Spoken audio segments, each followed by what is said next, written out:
Looks like we have some feature requesters inbound. We need to stick to the roadmap. The roadmap leads us to success. We shall not be tempted to add frivolous features. Hey, I will pay you for some UX features that my company needs. I'm from the dev team and I have some ideas for a better framework to make coding easier. Your competitors support mobile users. Why don't you?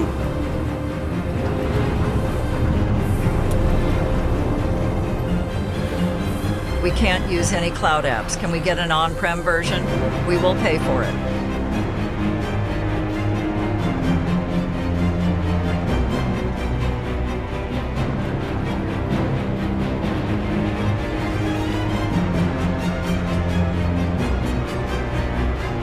Hi there, it's Ron Gula from Gula Tech Adventures, and in this week's VC 101 series video, I'm going to discuss my thoughts on roadmaps for tech startups.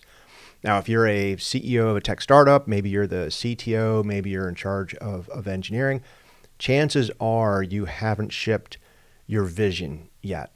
And the features that you add to your product and your tech offering, the way they come out, that's called a roadmap. And a lot of times at Gula Tech Adventures, we get not only pitched roadmaps from the companies that we're invested in already and the boards that we're on, but also roadmaps from companies that are raising money. A lot of times they'll say, if you invest $2 million in us, we're going to ship these kind of features and have, these sort of results with our customers and the market. But I'm going to tell you this, no plan ever survives contact, right? When you have a roadmap and you start selling your product, a lot of times you can get pulled aside and astray by your own engineers, by your competitors, by the market, and by the customers. So in this video, I'm going to give you some thoughts on how I approached running roadmaps when I was running Tenable and Network Security Wizards, and the kind of advice we give to our portfolio companies right now. So the first thing I'm going to say, and this is no surprise to people who follow this channel, is that your roadmap should reflect your 5-slide pitch deck, right? So what problem do you solve? How do you solve it? All the way up to what is your vision of success? If you're adding features that's taking you away from that 5-slide sort of vision statement, you're probably not adding features that are what you're doing. You can get taken off course. So you should always be thinking about the strategic vision of where you want your company to be going and not sort of be distracted by maybe a feature that a customer asked for or a competitor did. Now, how do you know this? When it's a tough skill to figure that out. But you've got to have that vision, and you can have the right vision and the wrong vision, but you should be coding features against your vision and not because of something you heard on a YouTube video or, from a customer. So I'm going to give you a lot of examples of that in this video. Before we get into actual roadmap features, I want to talk a little bit about different types of products that are out there. There's a lot of SaaS solutions out there where you have some sort of product that does something in the cloud. And I found that a lot of companies who do that, they can kind of hide a lot of things behind that web interface, whether it's a database schema change, a big data change, different types of tech behind that, because you're not shipping anything to the customer. Other types of companies that actually have to ship something to the customer, like an agent or a mobile app or a virtual appliance, software updates, feature updates, that can get a little bit more sketchy. And then finally, there's actually another type of company where you can actually ship a content update and get features. And a lot of cybersecurity companies do this. Tenable, we did this all the time. When somebody downloaded a new plugin, sometimes those new plugins had entirely new features. We literally shipped the ability to do malware checks in Nessus and Security Center with a plugin update. There was no new product release required to do that.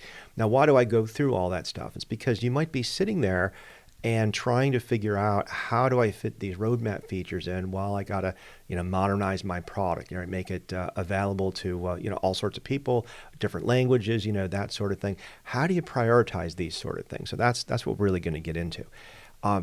Now, aside from those high-level features, there's always things like new technologies. Like whatever you do, maybe you only do it on Windows and you want to do it on Macintosh. Maybe you want to do it on Linux. Maybe you want to do it on an embedded operating system. Maybe what you do is a thing like detecting and you want to move to prevention. And these might be all things on in your mission statement and so on, but they could have dramatic ramifications of what you're doing. Right when we sold our first company, Network Security Wizards, to Enterasys, the market changed from intrusion detection, network intrusion detection, to network intrusion prevention. And overnight, almost everybody had to have prevention type features in their product, even though it was the same rules and systems. It was dramatic new type of technology for customers. So you have to keep all of that in mind. Now, another thing that you can be looking at is things like, are you going to go from the cloud to on-prem? We have a lot of companies these days. I already talked about SaaS companies who are, in the cloud, and they're permanently in the cloud. They do not have an on-prem, your data center solution. And that's, with the rise of all these cloud risks, there's a lot more companies who are asking to go and have that cloud tech, given to them for on-premises purposes. All right. So now when we start talking about features, how do we break these things down? What are the different categories? And there's a couple ways to look at this. I like to always talk about, product marketing 101, right? If you want something, you want a product, right? Do you want it faster? Do you want it better? Or do you want it cheaper? And a lot of times I see people very, very focused in tech startups on making the product better, but never charging more for it or charging less for it, or making it faster, but not necessarily, something that's going to be transcending for what they're doing, right? So always never forget that when you are doing product roadmaps, you've got to keep that big vision in mind for what problem you're solving for the customer and what's the vision of your company. Now, having said that, there are different types of products that are out there. So think about customers. So the first kind of category is product features that make the customer's life a lot more easier. It's easier to install. It's a better user interface. It's more clearer dialogues on the user interface. Maybe it's a report for this customer that they need a certain compliance standard. If you're going to do a feature for a customer, chances are you're probably going to be able to sell that feature to other customers, and your customer is probably going to have a higher chance of renewing if they like these features that you're putting in. But you have to watch out for specialization. So at Tenable, when we had a site license for Security Center for the Department of Defense, we were actually still very, very concerned that the DoD was going to give us, money and feature requests just for the DoD that we couldn't sell to anybody else. And, this is a kind of concern you need to have. If you're going to sell a product to hospitals, if your market is hospitals, great, sell to hospitals and go do that, right? But if your market is for all enterprises and you start specializing, well, here's a feature for a hospital, here's a feature that this banking customer is asking for that nobody else is asking for, you need to really have the discipline sometimes to say no. Now, another kind of feature that might pop up is one that your competitors are doing and you're not. This is a tough one, right? If you start losing deals because your competitors do something and you don't, are they really your competitors, right? Maybe you don't have your ideal customer profile. Maybe you have a gap. And I see a lot of times startups, they start figuring out, wow, I'm competing against this company over here. I'm also competing against this company over here. And they'll pitch us at Gula Tech, and I'll be like, those two companies are in completely different markets. Like, you're confusing next generation SOAR with next generation SIM with maybe next generation incident response, right? A lot of the same tech. If you don't talk about your product correctly, remember the 5-slide pitch deck, you can get pulled into these feature requests that seem like you're losing deals, but maybe you're not doing the right thing. I'm telling you, Mr. Robinson, the customer is willing to purchase if we support mobile by the end of the year. Our top competitor, Globocorp, already ships this, and the customer will switch to them if we don't support mobile. Now, on the other hand, if you are losing deals to a customer or at a customer to a competitor because you don't have a certain feature, you've got to evaluate that. Is that feature part of your vision? Does your vision need to change? So you can be right and wrong on that issue. Now, when it comes to competitors, I always like to say, look, you can never have all the features of all your competitors when you're starting out. So what is it that your customers care about? What is it that differentiates you from your competitors? Is it price? Is it functionality? When we did Network Security Wizards and we had Dragon, we had a lot of people who really, really liked being able to connect to a Linux system, look at the open source, the sort of the free text signatures for Dragon, and people loved that. But it was a certain type of customer. When we were competing against internet security systems, Network Flight Recorder, other kind of companies like that, they had different things that we didn't have, and it was an evolving market, and everybody understood that. So don't fall in the trap of implementing every feature that all your competitors have, because you're never going to catch up.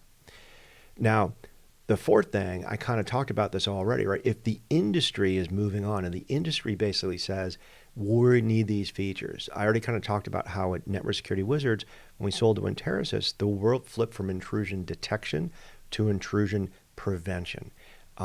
During that acquisition, we were a little late coming out with intrusion prevention. It wasn't something our customers were asking for, but overnight the world shifted. I mean, look at BlackBerry, right? BlackBerry customers were really, really happy. They had a high satisfaction rate, and all of a sudden the world kind of flipped to Apple and so on. So these industry changes can come, and they can come very, very fast, and they can seem very, very sudden. The point is, you always have to think about having a feature or two that's going to keep you ahead of the market. When I was running Tenable, I always tried to have features that weren't necessarily vulnerability checks, if you will, but they were very, very relevant. So a lot of times people would say a configuration is not a security risk. Now we can debate that, but the feature was there nonetheless. I also said, if I can detect malware with a vulnerability scan, that's the most vulnerable form of software, is malicious software put there by Russia and China, right? If we can detect that, we can add those things. Now, Tenable was never known for finding, malware the same way like Sentinel-1 or Huntress or something like that is out there. But the point is that these features kept us very, very relevant in a rapidly evolving market. So you need to be able to play that game. You need to be able to ask these types of questions of your advisors, of your customers, and of your investors to help make those decisions. Now, the last type of feature that a lot of startups struggle with is, what about features that can make the product easier to code, easier to test, easier to support, easier to license? Those kind of things are really interesting, because on one hand, they can absolutely save you money, especially if you can start, working with your product marketing team and your customers about licensing things that you're doing, charging for things that customers really care about, you want to invest in. But at the same time, I've had many times in my career where an engineer team lead has come and said, oh, we want to completely change the architecture of what we're doing to a new framework. And if we do this, we're going to be able to do X, Y, and Z faster. And I have to tell you, after being in this business 25 years, it's still like 50-50. It really comes down to how much you trust your lead developer and how good he or she really is when it comes to making these framework changes. Because I've seen many companies stuck with limited developers, stuck with a framework that they inherited from perhaps a team that moved on, do amazing things. I've also seen people deliver next-gen cutting-edge frameworks and didn't have the productivity increase that they said was gonna happen. So when you think about these features that you're going to do internally, if it can save your support staff money, if it can save your licensing, if you can charge more for what you're doing, or find different ways to maybe sell an enterprise technology to a small business customer, those are very, very important features. But again, don't let the shiny object of chasing revenue and take it away from your vision, right? These features should be part of your overall larger vision. All right, now having said that, how do you make these decisions? Now, if you think about all the features that you want, how do you figure out what you're going to do next? Well, I like to divide things up a couple different ways. So first of all, you should know if a feature implementation is going to be easy or hard. You're going to come up with your own thing. I've seen companies come up with a scale of 1 through 5, or do it with time and engineers, do it with a special project approach, but you should have some sense of how hard it is to implement these features, irrelevant of the priority. And then you should look at the impact to your company. Like, are these features going to get you closer to your vision, closer to more revenue, closer to something that's going to be more strategic for your company? If you can then rank the ones that move you closest, the quickest, do those first, right? If you've got 50 things to do and 10 of them are super easy and they move you closer to your goal, do those first, do those first. It takes so long to get a product shipped and get customers using it. The quicker you can get features out, the better off you are.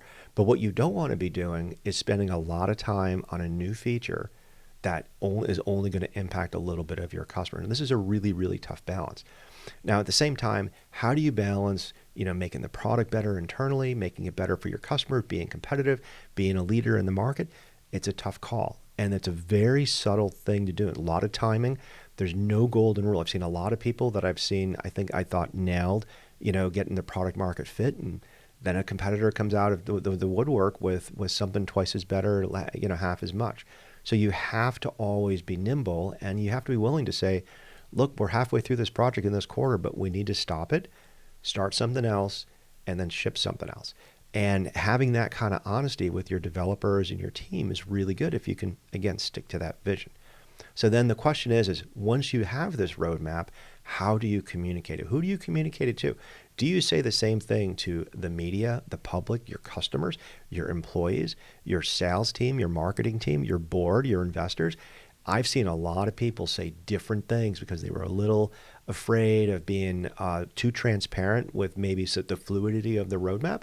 At the same time, though, you really want to avoid saying that you're going to do one thing and then in the end you don't do something else. So owning your roadmap and communicating it is a really, really difficult thing to do. Now at Tenable, I always met with customers and I always tried to commit to doing features for them, right? Now you can't commit to everything, so sometimes you can't make that commitment. But if it's a customer renewal, if they're increasing a deployment, if they're like, look, we really like what you're doing, we're gonna double down on our engagement with a company. It's okay to make those commitments. Now, when you start getting them in writing, I've actually seen contractual obligated commitments. Those are tough to negotiate because what does it really mean to have this feature, and what does it really mean? The customer gets it. Do they have to accept it? It can be tough. I think as a startup, doing a verbal commitment is fine, right? You've got to deliver on it. If you start wavering on that delivery date, that's tough. But you certainly can't tell a customer one thing and then not tell your staff. I've seen that mistake a couple times where the CEO, the founder didn't want to tell their development staff that they made a commitment on their behalf. Maybe they didn't want to pressure them or anything like that. But the reality is if you're a small company, 15 people, 5 people, your dev team's 5, 6 people, you should be really incentivizing these people to ship these features to these customers. It should be part of your vision and it should be fairly transparent. Now, same thing with the board. Now, my job as a board member and investor, when I get presented a list of features, if there's no rationale behind them, we're going to do widget X, widget Y, feature A, feature B. If there's no rationale of, look, this one is a differentiator for our competitors, this one makes our customers easier, or hey, look, we have to do these 10 features that we told customers we were going to do. If there's no rationale presented to the board, then the board can't really give you any advice about how you should prioritize that, how maybe you should reprioritize the timing of those features and so on. And that's really a good use of things like customer advisory boards as well. Having some sort of standard way to talk about how you make your roadmap features is really, really good. I've been to a lot of startup board meetings where they'll show me their board of all their features, and there's really no rhyme or reason. There's no tagging, there's no coding. It's just all features that are in there. This is really tough for a developer to kind of really get excited about, especially if they're don't understand the big picture of where they're going. And that, by the way, is the conclusion of this. Like, look, when we talk about all these different features that you might want to be putting out and how you put them out, having the ability to map this back to your 5-slide pitch deck, right? To your strategic vision of what your company is doing, what problem you solve, how do you solve it, having some proof, knowing what you're doing with the money you're raising, but finally, what is that vision? That roadmap should be tied to the problem you solve and how you solve it, and that vision of success for your company. Or if you're not tying those roadmaps to that, it's tough. And the last thing I'm going to say on that is that, look, even if you raised all the money in the world, you hired 1 million developers, it's never enough. The time I left Tenable, I had several hundred people coding, doing research, doing product management. It never ends. When you look at these big companies out there that have these huge budgets for they are constantly still trying to innovate and do that. So try to prioritize, understand what you have, understand what you can do if you had a few more people, and stick to your vision. If you like this, give us a like on YouTube. If you want to chat about other ideas and roadmaps, give us a shout over here at LinkedIn. I hope you enjoyed this VC 101 video on managing roadmaps. I'm Ron Gula. I hope you have a great week.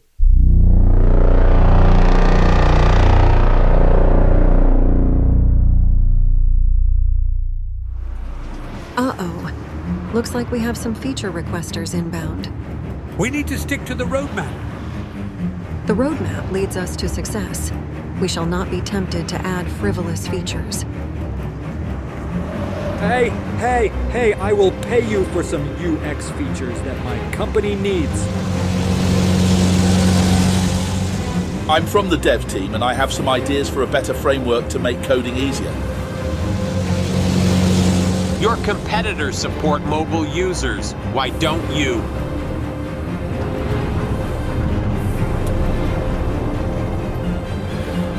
We can't use any cloud apps. Can we get an on-prem version? We will pay for it.